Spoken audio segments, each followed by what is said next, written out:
Ikasyam na kabanata. Nailista ang lahat ng Israelita sa talaan ng mga lahi sa aklat ng kasaysayan ng mga hari ng Israel. Ang mga mamamayan ng Huda ay binihag sa Babylonia dahil hindi sila naging tapat sa Panginoon. Ang unang nakabalik sa kanilang mga bayan sa sariling lupain ay ang mga ordinaryong Israelita, mga pari, mga Levita, at mga utusan sa templo. Ito ang mga lahi ni Huda, Benjamin, Ephraim at Manase na nakabalik at tumira sa Jerusalem. Si Utay na anak ni Amihud. Si Amihud ay anak ni Omri. Si Omri ay anak ni Imri.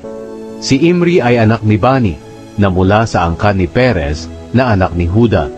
Sa mga Shilonita, si Asaya ang panganay at ang mga anak niya. Sa mga Zerahita, ang pamilya ni Jeuel. Silang lahat ay 690 mula sa lahi ni Huda. Sa lahi ni Benjamin, si Salu na anak ni Meshulam. Si Meshulam ay anak ni Hodavaya. Si Hodavaya ay anak ni Hasenua. Si Ibneya na anak ni Jeroham. Si Ela na anak ni Uzi. Si Uzi ay anak ni Mikri. At si Meshulam na anak ni Shefataya. Si Shefataya ay anak ni Reuel. Si Reuel ay anak ni Ibnia. Silang lahat ang pinuno ng kanilang mga pamilya. Mula sa lahi ni Benjamin, ang lahat ng nakabalik na lalaki ay 756 ayon sa talaan ng kanilang mga lahi. Sa mga pari, si Jedaya, si Jehoyarib, si Jakin, si Azariah na pinakamataas na opisyal sa templo ng Diyos. Anak siya ni Hilkia. Si Hilkia ay anak ni Meshulam. Si Meshulam ay anak ni Zadok. Si Zadok ay anak ni Merayot. Si Merayot ay anak ni Ahitub. Si Adaya na anak ni Jeroham. Si Jeroham ay anak ni Pashur. Si Pashur ay anak ni Malkia. At si Maasay na anak ni Adiel. Si Adiel ay anak ni Jazera. Si Jazera ay anak ni Meshulam. Si Meshulam ay anak ni Meshilemit. Si Meshilemit ay anak ni Imer. Ang mga pari na nakabalik ay 1,760 lahat. Mahuhusay silang pinuno ng kanilang mga pamilya. Sila ang mga pinagkatiwalaan sa paglilingkod sa templo ng Diyos. Sa mga Levita, si Shemaya na anak ni Hashub. Si Hashub ay anak ni Azrikam. Si Azrikam ay anak ni Hashabaya na mula sa angkan ni Merari. Si Bakbakar, si Heres, si Galal, si Matanaya na anak ni Mika. Si Mika ay anak ni Zikri. Si Zikri ay anak ni Asaf. Si Obadayas na anak ni Shemaya. Si Shemaya ay anak ni Galal. Si Galal ay anak ni Jedutun. At si Berekaya na anak ni Asa at apo ni Elkana na tumira sa baryo ng mga Netofatno. Ang mga gwardya ng pintuan, sina Shalum, Akub, Talmon, Ahiman, at ang kanilang mga kamag-anak. Si Shalom ang pinuno nila. Hanggang ngayon, sila pa rin ang gwardya ng pintuan ng hari sa bandang silangan ng lungsod.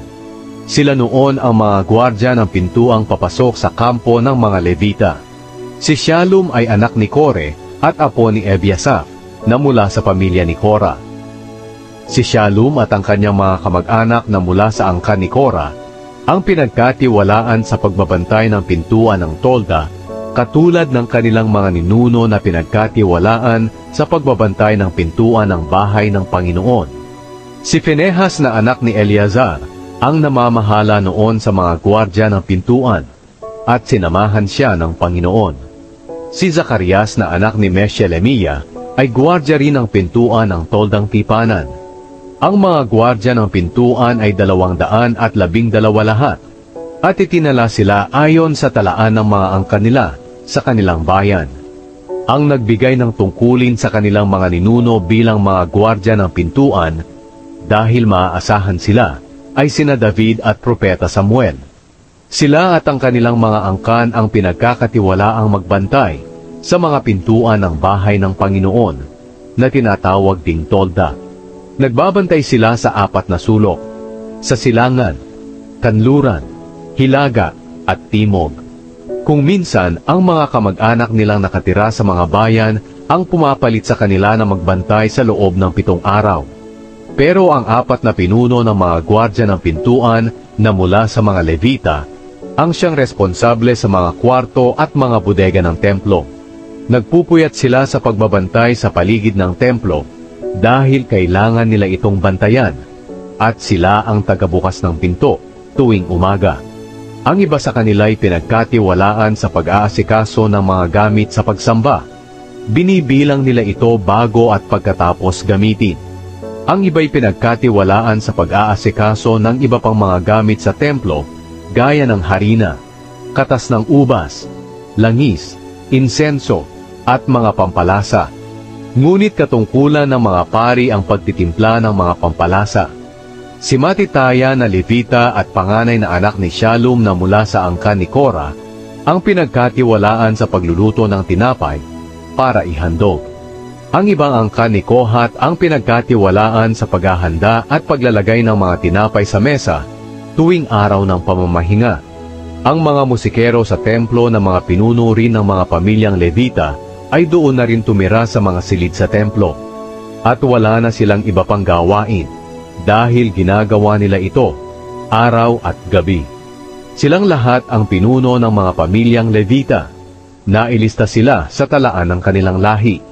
Tumira sila sa Jerusalem. Ang angkan ni Saul. Si Jeiel na ama ni Gibeon ay tumira sa Gibeon. Ang pangalan ng asawa niya ay Maaka. Ang mga anak niyang lalaki mula sa panganay hanggang sa pinakabata ay sina Abdon, Zur, Kish, Baal, Ner, Nadab, Gedor, Ahiyo, Zacarias at Miklot na ama ni Shimeam. Tumira sila malapit sa mga kamag-anak nila sa Jerusalem. Si Ner ang ama ni Kish, si Kish ang ama ni Saul, at si Saul ang ama ni na Jonathan, Malkishua, Abinadab, at Eshbaal. Ang anak ni Jonathan ay si Merib-Baal na ama ni Mikas. Ang mga anak na lalaki ni Mikas ay sina Piton, Melek, Tareya, at Ahaz. Si Ahaz ang ama ni Jada, at si Jada ang ama ni na Alemet, Asmavet, at Zimri. Si Zimri ang ama ni Moza, at si Moza ang ama ni Bineya. Ang anak ni Bineya ay si Refaya. Ang anak ni Refaya ay si Eleasa, at ang anak ni Eleasa ay si Azel. Si Azel ay may 6 na anak na sina Azrikam, Bokeru, Ismael, Shearaya, Obadayas, at Hanan.